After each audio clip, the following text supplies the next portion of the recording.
আজকে হলো মঙ্গলবার আর সকালবেলা উঠে ১ কাপ চা না খেলে যেন দিনটা শুরুই হয় না। এখন ইদানিং কফিটা একটু কমই খাচ্ছি। তারপরে স্নান-টান করে পুজো দিলাম। আর আজকে আমাদের জিমে যাওয়া নেই কারণ অভির কাজ আছে।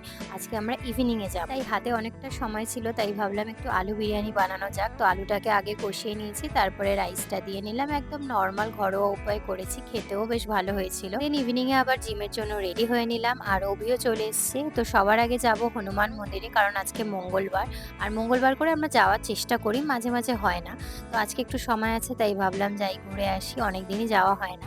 তো চলে এসেছি হনুমান মন্দিরে। তার আগে এখান থেকে একটা প্রদীপ নিলাম আর পুজো দেওয়ার জন্য নিলাম ১ বক্স লাড্ডু, ধূপকাঠি আর প্রদীপ তো ছিলই। তো তারপরে মন্দিরে ঢুকলাম আর সুন্দর করে সাজানো হয়, মানে এটা মঙ্গলবার করে স্পেশালি সাজানো হয়, দেখতেও বেশ ভালো লাগে। আর এখানে আমরা তো জিমে যাব বলে জিমের ড্রেস পরেই চলে এসেছি, একটু অড তো লাগছেই। যাই হোক আগে প্রদীপ আর ধূপকাঠিটা জ্বালিয়ে নিলাম, তারপরে পুজোর লাইনে দাঁড়াবো, একটু লাইনও হয়। দেন পুজো-টুজো দেওয়া হলো, তারপরে আসলাম পাশের মন্দিরটায়। এটাতেও হনুমানজিরই আরেকটা রূপ রয়েছে। তো যাই হোক তারপরে আসলাম খাটু শ্যামের মন্দিরে। আমরা যতবারই এসেছি এখানে এসে আমরা আরতি দেখতে পেরেছি, যেটা খুব ভালো লাগে দেখতে। আর আজকে যেহেতু একটু সন্ধ্যে, সন্ধ্যে এসেছি তাই দেখলাম গরম, গরম সিঙ্গারা ভাজা হচ্ছে, মানে মন্দিরের মধ্যেই এই দোকানটা রয়েছে যেখান থেকে আমরা আগেও একবার খেয়েছিলাম। খুব ভালো খেতে হয়। তো লোভ সামলাতে না পেরে খেয়েই নিলাম। তারপরে খেলাম চা, মানে এত কিছু খেয়ে তারপরে আসলাম জিমে।